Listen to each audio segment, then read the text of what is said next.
name is Scott, and welcome to the Blue OK. And this is Amy. She's our chef at the Blue OK. Hi there. And today we're behind the cafe, and we're in the urban garden. Now, I want folks to know that it doesn't take much space to create a beautiful garden. In fact, from here to here is all the space we were allowed behind our building. So it's just 7 feet. And then across this way, we've got another 20 feet. So our urban garden is 7 feet wide and 20 feet long, and you can grow a lot of food in this small space. A lot. A lot. And Amy's going to tell you more about it. But the first thing I wanted to show you was how we handle the compost at the Blue OK. Because compost is kind of a dirty job, and I get to do it. So Very important one, though. Very important. Thanks, Amy. So let me show you what I do. We have large compost buckets right here in the garden, and here's one right here. I'll get the camera person to show you, and you can even see there's some sprouts coming out of it. So what I do is I take our compost, and this is everything that we don't eat inside the cafe. This is the pulp from our green drinks and the edges of the carrots and the tomato skins if we're taking them off. This is still good food, but not to eat. And we just put it right inside our compost, because this is going to be what we plant our garden in the fall and again next spring. And as you can see, it's not very attractive because the compost is breaking down, the food is breaking down. I've got some more for you. Fresh from great. Fresh from the garden. From the garden, just the undersides of the leaves, you know, the Excellent. plants. So we put all of our leaves that are turning brown that we're not using along with our food. We store it in a compost bucket, cover it with soil. Now, I've already introduced some earthworms to our compost, so they're inside there eating our food scraps right now. And with the dirt on there, it will begin to decompose, and in the fall and late spring, we're going to have a big bucket full of pretty nice soil to plant our garden in. In fact, this entire garden was planted in compost from inside the Blue OK. And that's just exciting. There's not fertilizer in here. It's compost, broken down food that will actually cause the plants to grow.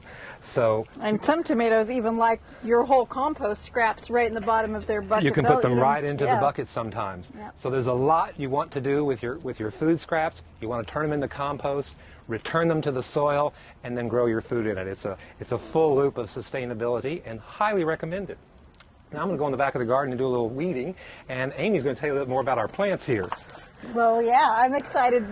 This is the time of year that our greens come on. So we have kale here, we have chard, we have Jacinto kale, the dinosaur kale. We also have Vates kale here, different collard greens in the back, and we use all of these in our fresh green drinks. I have spinach on this side right behind me, and plus all of our herbs. We love to throw mint in our green drinks. We also like to put parsley in our green drinks. And we have our parsley right back here.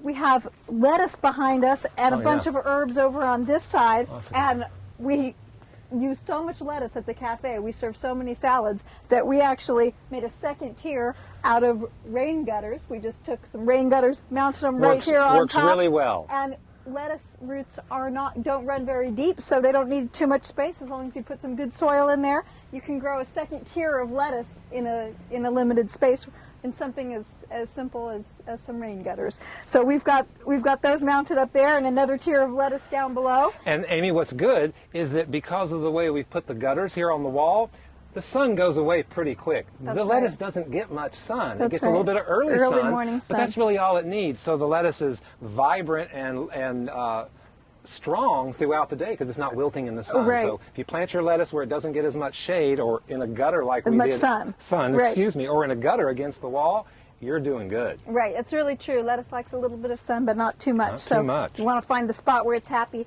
And we also like to grow edible flowers. We've got our marigolds in here, and we have some nasturtiums up here. In fact, our nasturtium plant was going wild, and for a long time it was full of these beautiful nasturtium blossoms that we use on top of our salads. But we're actually letting this whole plant go to seed because we also like to use these nasturtium pods to pickle and make a nasturtium caper out of. Excellent. So they're delicious. You can use the leaves in salad, you can use the flower, then you can go ahead and use the pod. You can either replant them to seed your next round of nasturtiums, or you can actually pickle these pods and sprinkle it on top of salad. So really you can use everything from your garden, and you can also use a lot of the scraps from your food again in the compost. So we love having a garden here, and there's few things more satisfying than to be able to come out to your garden and pick the greens for your green drink that you're about to drink, pick the salad for the lettuce that the lettuce for your salads that you're about to serve. And soon we'll be picking tomatoes. Tomatoes that you're going to slice up in your salads, and pick all of the herbs that you might need. And that's another really fun part about having a garden, is you can plant a variety of herbs that you might not be able to find in the store year-round. You can even plant some wild foods like purslane or lamb's quarters just sprinkled throughout your garden that make for an interesting mix into your salad, so you're not always just eating plain lettuce. You can have some of these wild herbs and wild foods growing as well, kind of in the rows between your garden. We have a lot growing in our wine barrels here, which is the medium we chose to plant in.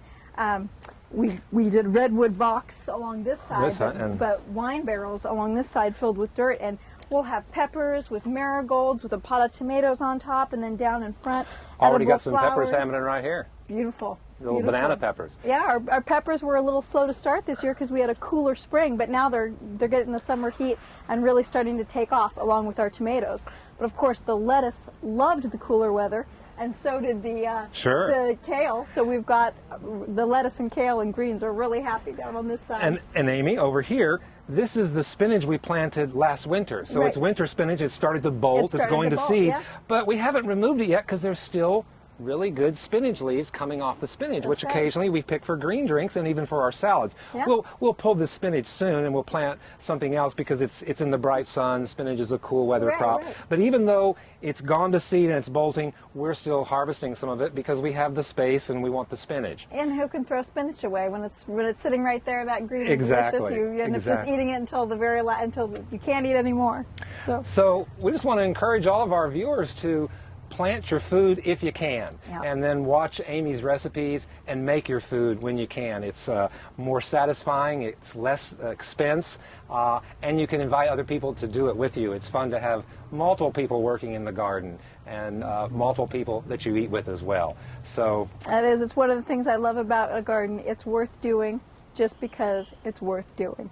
Absolutely. It's one of those things. So we'll come back to the garden. We'll shoot some more when our tomatoes are ripening and we get some more fruit coming out. But we wanted to give you a heads up how to start out with compost. It's going to be a fantastic summer, and I hope you're growing a lot of vegetables. And we hope to see you in the cafe again very soon. Thanks. Thanks a lot.